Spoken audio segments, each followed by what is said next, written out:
जयललिता जयाराम का जन्म 24 फरवरी 1948 में मेलुकोटे, कर्नाटका में हुआ, जहां उनका नाम रखा गया कोमवली। उनकी मां उन्हें बचपन में प्यार से अम्मू बुलाती थी। जब अम्मू यानी जयललिता 2 साल की हुई, तब उनके पिता जयराम गुजर गए। अब उनके पिता के गुजरने के बाद उनकी मां जयललिता को लेकर बेंगलोर शिफ्ट हो गई। जयललिता की मां वेदावली ने कई छोटे छोटे काम करे अपने परिवार को पालने के लिए।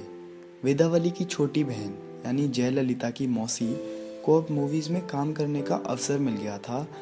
इसी तरह जयललिता की माँ भी मूवीज़ में आ गई और वो अपनी बेटी यानी जयललिता को लेकर बेंगलोर में उसके मामा के यहाँ छोड़कर तमिलनाडु चली गई तमिल सिनेमा में काम करने के लिए। अभी जयललिता की बचपन की पढ़ाई बिशप कॉटन गर्ल्स स्कूल से हो रही थी। अब 10 साल की उम्र में जयललिता भी अपनी माँ के पास तमिलनाडु चली गई और वहाँ एक सैक्रेड हार्ट स्कूल से अपनी पढ़ाई करी। वो पढ़ाई में बहुत अच्छी थी और उन्होंने एक गवर्नमेंट स्कॉलरशिप भी जीती थी। यही नहीं, उन्हें 10th क्लास के लिए गोल्ड स्टेट अवार्ड भी मिला था। अब उन्होंने इसके बाद स्टेला मैरिज कॉलेज में एडमिशन ले लिया। जयललिता की खास बात यह थी कि वो 6 भाषाएं बोल सकती थी, जिनमें है तमिल, तेलुगु, कन्नड़, हिंदी, मलयालम और इंग्लिश। अब उनकी माँ ने उन्हें कई डांस फॉर्म सिखवाए, जैसे भरतनाट्यम, कथक, कुचिपुड़ी और भी। और अब जब जयललिता ने म्यूज़िक भी सीख लिया, तो जयललिता को अपनी कला के लिए काफ़ी अवार्ड्स भी मिलने शुरू हुए। अपनी माँ की फिल्म इंडस्ट्री के कनेक्शंस की वजह से जयललिता भी थिएटर और सिनेमा करती रहती थी। जयललिता ने अपना तमिल सिनेमा में डेब्यू किया वनीरा आडिया मूवी से।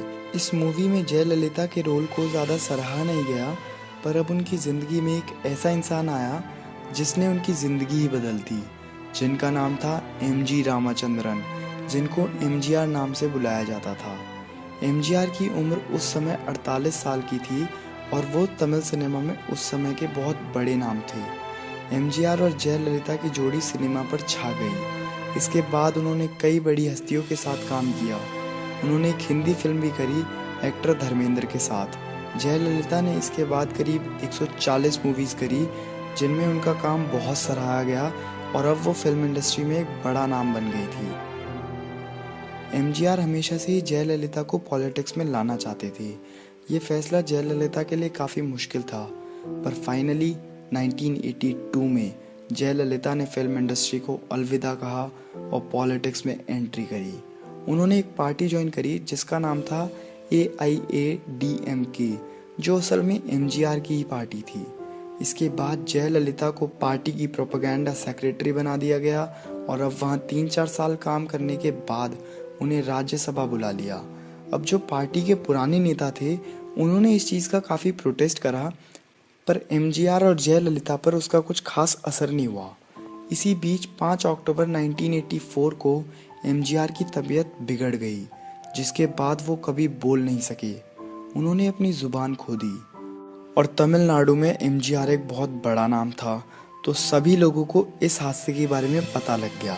अब जब 1984 में विधानसभा इलेक्शंस आए, तो जयललिता अपने गॉडफादर एमजीआर की गैर मौजूदगी में ही पॉलिटिकल कैंपेन के लिए निकल गई।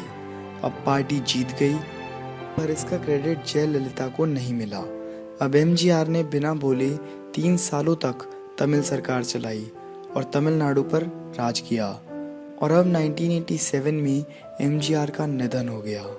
जयललिता इस हादसे के बाद बहुत दुखी हो गई थी और वो एमजीआर के शव के पास 3 दिन तक खड़ी रही थी। पूरा तमिलनाडु सहम सा गया था और कहा तो ऐसा भी जाता है कि जयललिता ने एमजीआर की डेथ के बाद अपना लिबास भी बदल दिया था। अब उन्होंने एक सिंपल सफ़ेद साड़ी पहननी शुरू कर दी और एमजीआर की विधवा की तरह रहने लगी। पूरे तमिलनाडु की सहानुभूति जयललिता के साथ थी।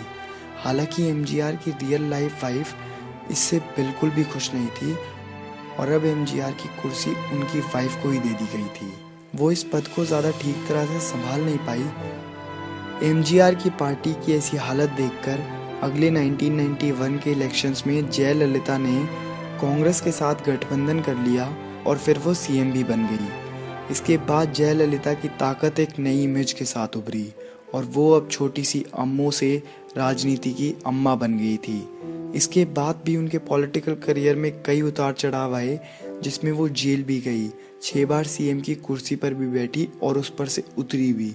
उन पर कई इल्ज़ाम लगाए गए, जिनमें से एक भी इल्ज़ाम सच्चा नहीं था, जिसके कारण वो पूरे तमिल के दिल पर राज करती हैं। और फिर आखिर में जयललिता जब 68 ईयर्स की हुई तो 5 दिसंबर 2016 में उनकी डेथ हो गई।